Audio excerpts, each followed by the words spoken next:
अंतर्गत हमने last topic पराग स्त्रीकेसर संकर्षण यानी कि पॉलन पिस्टल इंटरैक्शन को पढ़ा। ठीक है, जिसके प्रक्रिया के अंतर्गत हमें अंत में दो नरयुग्मक प्राप्त हुए थे जो कि पराग नली से होते हुए भ्रूण कोश में यानी एम्ब्रियो सैक में छोड़ दिए जाते हैं। ठीक है, इस लेक्चर में हम पढ़ेंगे फर्टिलाइजेशन यानी कि निषेचन की प्रक्रिया। चलिए शुरू करते हैं। तो आज का टॉपिक हमारा है दोहरा निषेचन या हम इसे द्विनिषेचन भी कहते हैं और इंग्लिश में हम इसे डबल फर्टिलाइजेशन के नाम से जानते हैं। ठीक है, तो सबसे पहले ये जान लेते हैं कि ये जो घटना है ये सिर्फ आवृत्ति बीजी पौधों में या हम कह सकते हैं पुष्पीय पौधों में होती है, जिन्हें हम एंजियोस्पर्म भी कहते हैं। ठीक है, पुष्पीय पौधों को जिनमें पुष्प लगते हैं। दूसरी चीज़, इसकी डिस्कवरी देख लेते हैं कि इसकी खोज सबसे पहले किसने की और किन पौधों में। तो नवाशिन नामक वैज्ञानिक ने 1898 में फ्रिटिलैरिया और लीलियम नामक पौधों में सबसे पहले द्विनिषेचन को स्टडी किया। आगे हमने देखा कि निषेचन के समय पर पराग नलिका या पॉलन ट्यूब जिसे हम कह रहे हैं ये भ्रूण कोश में एंटर करती है और जा कर के वहाँ फट जाती है यानी बर्स्ट हो जाती है, जिसके फलस्वरूप हमें दो नरयुग्मक यानी दो मेल गैमेट प्राप्त हुए हैं। आपको पता है कि यहाँ जो दो मेल गैमेट यानी नरयुग्मक प्राप्त हुए हैं ये आधे आधे गुणसूत्रों वाले हैं, क्योंकि हमेशा लैंगिक कोशिकाएं आधे गुणसूत्रों वाली होती हैं, अगुणित होती हैं। याद रखिएगा ये एन होगी। ठीक है, दोनों मेल गैमेट। आगे की घटना को डिस्कस कर लेते हैं।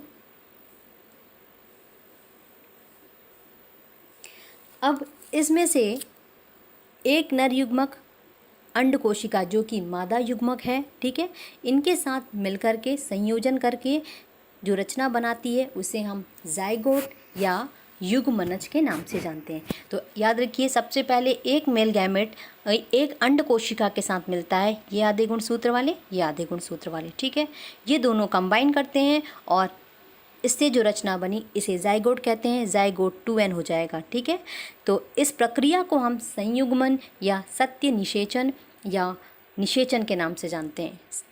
सिनगैमी, ट्रू फर्टिलाइजेशन या निषेचन। सही मायने में निषेचन की घटना यहाँ पर होती है, यानी जिसके फलस्वरूप हमें युग्मनज जाइगोट प्राप्त होता है। इसे ध्यान में रखिएगा। तो यहाँ पे जाइगोट बना है, ये 2n है। ठीक है, ये आगे चल कर के भ्रूण बनाएगा। ठीक है, और ये भ्रूण का निर्माण क्या होगा, आपके बीज के अंदर होगा और इसी को बोने से हमें नया पौधा प्राप्त होता है। ठीक है, तो आपका यहाँ पे भ्रूण का निर्माण युग्मनज के द्वारा आगे की प्रक्रिया में होगा। ठीक है, यहाँ पे डायग्राम देखिए, ये आपके भ्रूण कोश का डायग्राम है, ये बीजांड का डायग्राम है पूरा का पूरा। ठीक है, तो यहाँ पे आप इसके अंदर भ्रूण कोश का निर्माण हुआ है और इसी के अंदर ये आपकी सारी कोशिकाएं हैं। ठीक है, ये आपका प्रतिमुखी कोशिकाएं निभागीय सिरे पर, नीचे की ओर 3 कोशिकाएं, 2 कोशिकाओं को सहायक कोशिका कहते हैं और इनके बीच में अंड कोशिका पाई जाती है और भ्रूण कोश के बीचों बीच में ये ध्रुवीय केंद्रक यानी पोलर न्यूक्लियाई हैं। इस डायग्राम को ऐसे समझें। तो यहाँ पे आपको ये जो 2 दिख रहे हैं इसे पोलर न्यूक्लियाई या ध्रुवीय केंद्रक कहते हैं, जो कि बाद में जाकर के मिल जाते हैं। यानी बीच के केंद्र में जो 2 केंद्रक थे ध्रुवीय केंद्रक, ये मिल जाते हैं और 2n रचना बनाते हैं। इसे हम द्वितीय केंद्रक कहते हैं। ये हम पढ़ चुके हैं, डिस्कस कर चुके हैं। तो आगे की जो रचना हुई यानी आपकी पराग स्त्री संकेषण के प्रक्रिया में हमने पढ़ा, इस प्रकार से पराग नलिका जो है ये भ्रूण कोश में एंटर कर जाती है, प्रवेश कर जाती है और इस प्रकार से दोनों नरयुग्मकों को यहाँ पे छोड़ देती है। ठीक है, तो आगे की प्रक्रिया में क्या होता है, यहाँ पर हमने बता दिया कि ध्रुवीय केंद्रक मिल करके रचना बनाते हैं जिसे हम द्वितीय केंद्रक कहते हैं, द्वितीय केंद्रक। ठीक है, अब ये कैसे है, द्वितीय केंद्रक 2n है पहले से, बाकी की सारी कोशिकाएं आधे गुणसूत्र वाली हैं, लेकिन सिर्फ द्वितीय केंद्रक जो यहाँ बनेगा इनके मिलने से ये 2n है, बाकी सभी कोशिकाएं n गुणसूत्र वाली, यहाँ पे अंड कोशिका भी सब आधी गुणसूत्र वाली। ठीक है, आगे की रचना देखिए, ये जो आपका है द्वितीय केंद्रक ये एक नर युग्मक के साथ मिल जाता है और अंड कोशिका जो है ये एक नर युग्मक के साथ मिल जाती है। ठीक है, तो ये तो बना दिया आपने, अभी पढ़ा, जाइगोट बन गया संयुग्मन के द्वारा।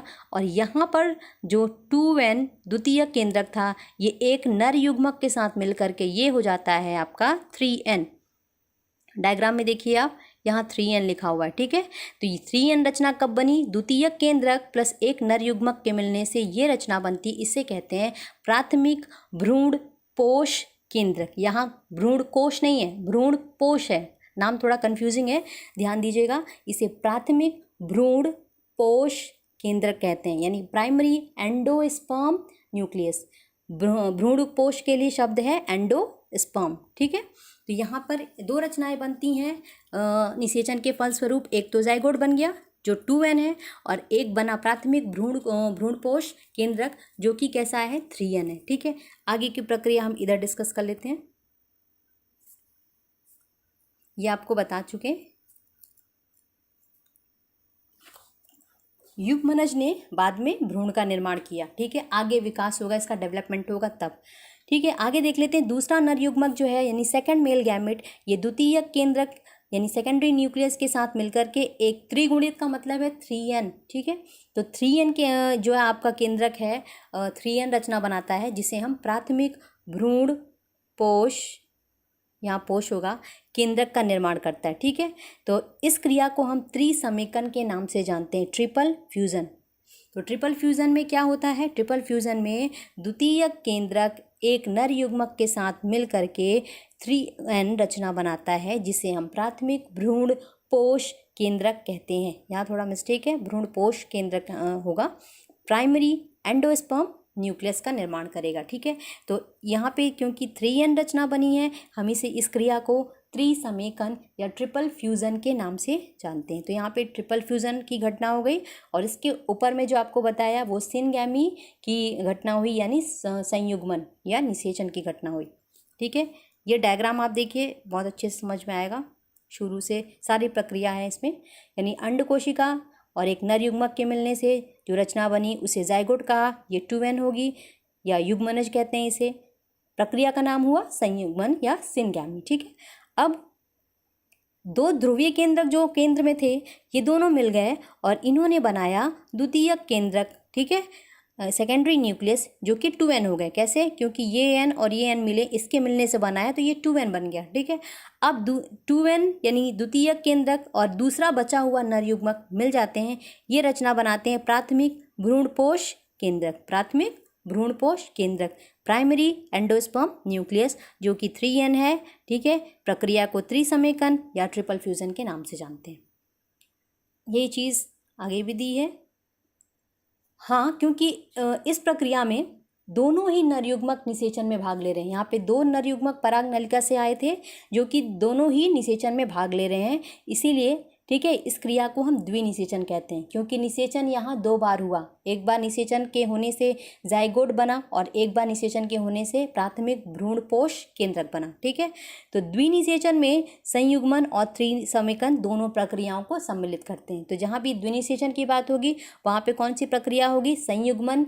ठीक है, सिनगैमी जिसके फलस्वरूप जाइगोट बनेगा, और दूसरा त्रिसमेकन जिसके फलस्वरूप प्राथमिक भ्रूणपोष केंद्रक का निर्माण होगा। ठीक है, अब देखिए कि ये जो है त्रिसमेकन से बना प्राथमिक भ्रूणपोष केंद्रक, ये आगे जा करके भ्रूणपोष में बदलता है। यानी प्राथमिक भ्रूणपोष केंद्रक, नाम याद रखिए, टर्म्स याद रखिए, बायोलॉजी में टर्म्स नाम इंपॉर्टेंट है। ठीक है, बाकी प्रक्रिया स्टेप बाय स्टेप चलिए, आपको आसानी होगी समझने में।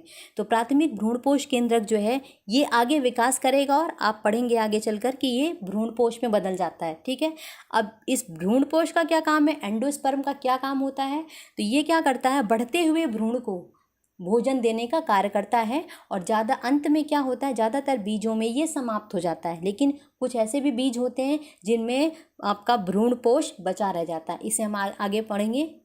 ठीक है, तो निषेचन के बाद जितनी भी अन्य रचनाएं थी भ्रूण कोश में, जैसे कि आपकी सहायक कोशिकाएं थी, प्रतिमुख कोशिकाएं थी, ये सभी क्या हो जाती हैं, ये नष्ट हो जाती हैं, और बीच में आपका ज़्यादातर स्थान कौन ले लेता है, बढ़ता हुआ भ्रूण ले लेता है, और आपका भ्रूणपोष उसे भोजन देते रहता है, और अंत में यह भी समाप्त हो जाता है। यह सामान्य प्रक्रिया है। ठीक है, तो इस लेक्चर में इतना, अगले लेक्चर में हम